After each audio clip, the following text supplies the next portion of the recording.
Greetings, welcome to the Road Cook. Today we're going to be making a 4-flour rice. By 4 flours, these are what I'm saying are the flavorings. We're going to have lavender, which is a small seed looking like piece of the flour, not exactly sure what part. Very fragrant, also very powerful. So for this dish where we're making, about 4.5, 5 cups of rice total, I'm only going to use a half teaspoon of the lavender. In addition to that, our second flour will be saffron. Saffron is the pestle from a particular type of crocus. It can be very expensive. If you're new to saffron and you want to play around with it, I suggest getting the saffron that's grown and processed in Mexico. It's considerably cheaper and it's all from the same flour, just different dirt. A lot of the top-notch chefs will tell you you have to take your saffron and steep it in water like tea for like an hour and then strain out the pestles. That's a lot of bunk. I'm just going to throw it right in with the rice, leave the pestles in there. It adds a nice look, it adds a nice flavor, it's beautiful. All right, our third flour is going to be juniper berries. I guess you could say it's technically not the flour, it's a berry, but I like the name I made. So these are juniper berries. Almost have a spicy sort of smell to them. And what I'll do is I'll throw a few in there, maybe about a half dozen, and I'll leave them whole. And then I will remove them from the dish like you would a bay leaf. The reason I'm doing that is because these are wonderful juniper berries. They come from Yammy's. Awesome product. But they're packaged fresh. They're a little bit dry, but they're packaged fresh, so they retain a lot of their berry texture, and they're kind of soft and squishy. You can break them down in a mortar and pestle, but they'll still kind of be chunky. Now, depending on what you're doing with the rice, that can be fine. Okay, so lavender, saffron, juniper, that's 3 flours. Our 4th flour is going to be jasmine rice. This is a brown jasmine rice. I'm down in Texas, so I get it from H-E-B. But I'm sure you can find brown jasmine rice. Now, brown rice is healthier than white rice. Reason being, brown rice is not as processed. The husk, or part of the husk, is still in place. Just like with your root vegetables, that means your nutrients are still locked between that husk and the rice grain. So it's much more healthy for you. Downside is it gives it a little bit of a heartier flavor and a rougher texture. Brown rice itself is not as nice and fluffy and wonderful as a white rice. Doesn't have the texture as you would with a sticky rice. I personally don't care for it, but excuse me. I stumbled across this brown jasmine rice and gave it a try, and fell in love with it. The texture is much closer to the fluffiness of a white rice. It doesn't have that harsh husk texture and flavor. Okay, so that's our 4 flours: jasmine rice, lavender, saffron, and juniper berries. Now, each rice is different in how it goes together with its liquid. If the rice has instructions on the back, I recommend you follow them. This rice does, and I was a little bit surprised when I bought it. The graph on the back shows a considerably smaller amount of liquid than with a normal rice. Now, the best way to establish your water level on your rice is to put your rice in the pan, and after it's rinsed if it needs it, and fill it with water until the water is 1 finger breadth or approximately 1 inch above the rice. That gives you a wonderful balance. In this case, I can't do that because I want to bring the water to a boil first and then add the rice, let it boil for maybe half a minute or a minute, and then bring it down to a simmer. All right, so following the instructions, I'm going to use 1.5 cups of rice, and for that, I'm going to use only 2 cups of water. So I say, normally it's a 2 to 1, so as an example, with 1.5 cups of rice, you'd use 3 cups of water. This product doesn't call for it, and I followed the instructions before, and it was wonderful. So I have 2 cups of water. You can also use a stock, any kind of stock you want.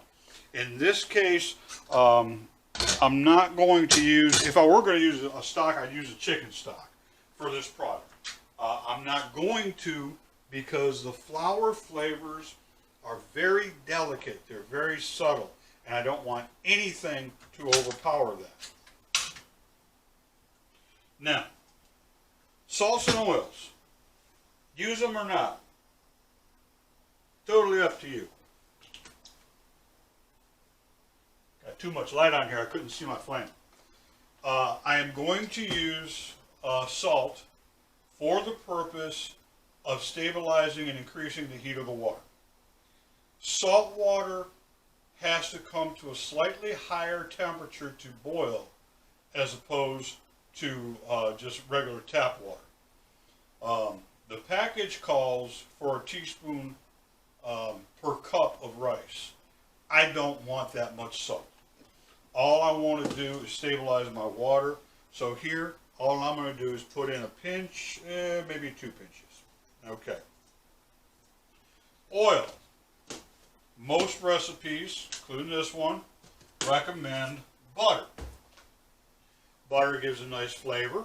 Here again, I don't want to overpower the gentleness of the flours. Also, for the health reasons, I don't want to put that kind of fat in here right now. Nothing wrong with butter. Everything in proportion. Butter, if used properly, is just as healthy as anything else. Okay. So in this case, the reason I want a little oil in here is just to help to lubricate the rice so it doesn't get clumpy, especially since we're using a brown rice. So I'm going to use a good quality olive oil. I absolutely adore this particular product. But any good quality olive oil. A note on olive oils, let's see how this puts it. Okay, I believe this one comes out of Italy, and it's an organic extra virgin olive oil, and it says first cold press. All right, so to me, that's a pretty good idea that this is pure olive oil. The problem is, when you go outside of the U.S. and you buy a first press, pure olive oil, that's what you're buying. If you buy the same product or the same type of product in the U.S., our beloved government gives the processor leeway to mix olive oils and still call it a pure product. So wherever possible, the one exception, I'm very pro-American, but the one exception to that, I'm going to try to buy my olive oils from like Greece or Italy or something like that. Unless, and here in Texas we have them, I just haven't found them yet, unless you find a place that makes their own olive oil. There are olive plantations all over the place in America, and they press their own olive oil. If you can go to one of those, just like a local winery, and you can talk to them and make sure their product's pure, completely support that. That's awesome. Okay, I just want just a little. I don't want much in there because olive oil does have a very distinct flavor itself. Okay, we're getting close to our boil point. I want 1.5 cups of rice. Watch me make a mess. I really should not do this over the water. I'm being a bad cook today. It's a half. That's a 1.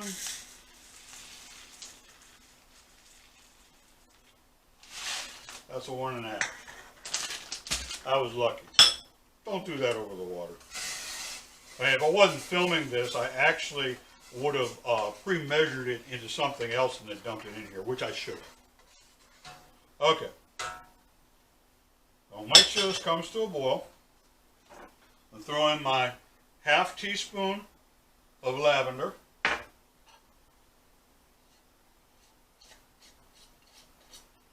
My pinch.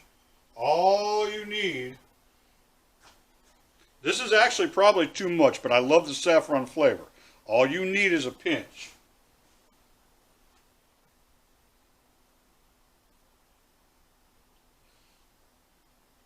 Okay, and we're going to go with 7 juniper berries today. Let's see what we got. I'm going to pick out big ones so it's easy to remove from the rice later. 1, 2, 3, 4, 5, 6. Yeah, one more for good luck. Yeah, 7. And we are rolling right along on our boil.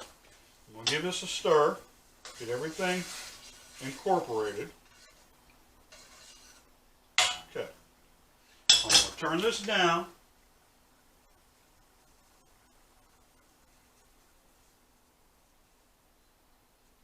Nice little simmer.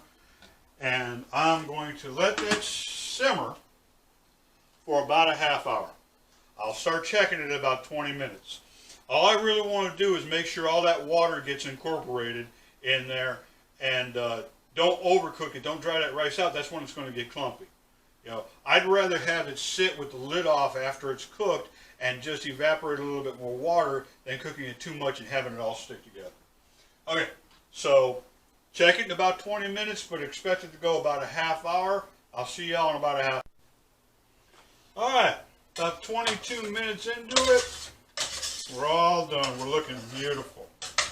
You can see, this is that lovely yellow rice. And you can see the juniper berry in there. I'll pick those out before it's served. Or you can leave them in and just tell people not to eat them. But that's all there is to it. Lovely 4-flour rice. Simple to make. The whole place just has a wonderful smell. The fragrance of this thing, I can't even explain it. What I will be using this for is a rice pilaf. Well, actually, technically a shrimp pilaf, which I will do in the next video.